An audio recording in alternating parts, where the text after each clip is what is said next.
గౌరవ ముఖ్యమంత్రి గారు అధ్యక్ష, ఇది ఒక బాధాకరమైన దురదృష్టకరమైన సంఘటన. దీన్ని ఎవరైతే ఇప్పటికే మీరు చూసే ఈ సంఘటన కూడా ఇప్పుడే మినిస్టర్ గారు ఎక్స్ప్లెయిన్ చేశారు. కిమ్స్ ఆసుపత్రి సమాచారం ప్రకారం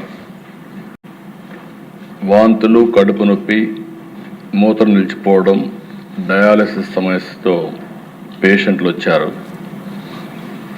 వీళ్ళందరూ కూడా లాలా చెరువు ప్రాంతంలోని చౌడేశ్వర్ నగర్, స్వరూప్ నగర్కి చెందినవారు.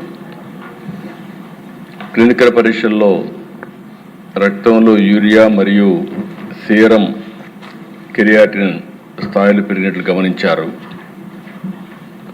ఇమ్మీడియట్గా ఆ నమూనాలని తీసుకుని ఎక్కడి నుంచి వస్తుంది, సోర్స్ ఏంటి, అన్ని విధాలు కూడా ఎంక్వైరీ చేస్తున్నారు. ఇది ఒకసారి చూస్తే దిశ కోరుకొండ మండలం నర్సాపురం గ్రామం వరలక్ష్మి మిల్క్ డైరీ ఒక 106 మందికి మిల్క్ సరఫరా చేయడం, ఆ మిల్క్ని ఆ డైరీ నుంచి వచ్చే మిల్క్ దీనికి కారణమని ప్రాథమికంగా నిర్ధారించారు. దీనివల్ల దేశ ఇప్పటికే 4 చనిపోయారు, 8 మంది హాస్పిటల్లో ఉన్నారు, ఇంకా 2 వెంటిలేటర్ పైన ఉన్నారు. ఇవన్నీ కూడా ఎప్పటికప్పుడు మానిటర్ చేస్తూ వీళ్ళు కూడా చనిపోయిన వాళ్ళని చూస్తే 3 అయితే 70 years అబవ్ ఉన్నారు. కృష్ణవేణి 74, రాధాకృష్ణమూర్తి 76, శేషగిరిరావు 72, రమణి మాత్రం 58, 2 మహిళలు 2 పురుషులు ఉన్నారు. అయితే దిశ ఇవన్నీ చూసిన తర్వాత మొత్తం నమూనాలను కూడా తీసుకొని డిఫరెంట్ ల్యాబ్స్కి టెస్టింగ్ పంపించారు. ఎవరైతే దీనికి ప్రధాన కారణమైనటువంటి వ్యక్తి పోలీస్ డిపార్ట్మెంట్ కస్టడీలో కూడా తీసుకున్నారు. ఇన్వెస్టిగేషన్ ముమ్మరంగా జరుగుతూ ఉంది.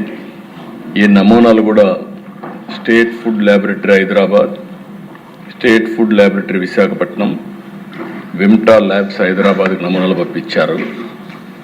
కేసు కూడా ఎవరైతే మృతురాలు తాడి కృష్ణవేణి కుమారుడు సీతారామయ్య ఇచ్చారు, దాన్ని ఆధారంగా చేసుకుని 194 సెక్షన్ కింద, బిఎన్ఎస్ఎస్ కింద, సెక్షన్ 174 సిఆర్పిసి కింద కేసు కూడా బుక్ చేశారు.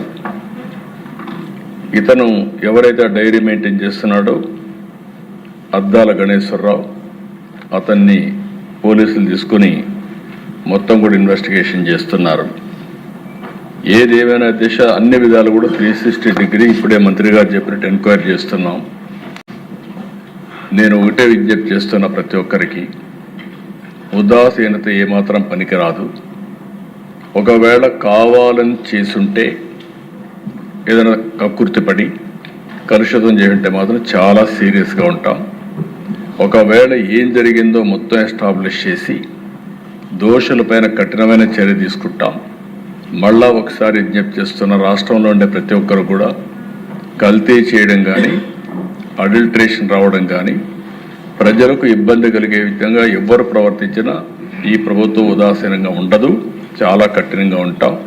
ఆ విషయం గుర్తుపెట్టుకోవాల్సిందిగా మరొక్కసారి హెచ్చరిస్తూ, ఎవరైతే చనిపోయారో ప్రాథమికంగా 4 చనిపోయారు.